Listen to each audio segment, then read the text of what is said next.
18 বছর পর ছেলে আর মেয়েদের জীবন প্রথমে ভিডিও দেখলো, তারপরে সেট কমেন্ট করবো। তো চলো।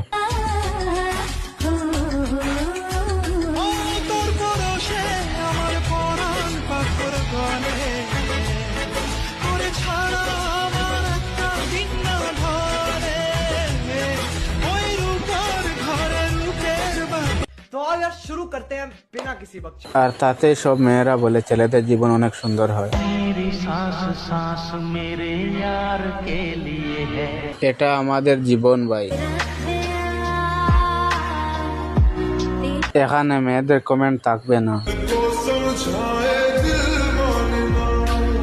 ভাই, এটা কোনো মেয়েদের বোঝার ক্ষমতা নাই।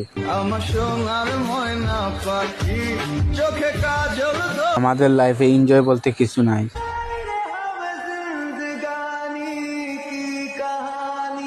এই সময়টা খুবই কষ্টের।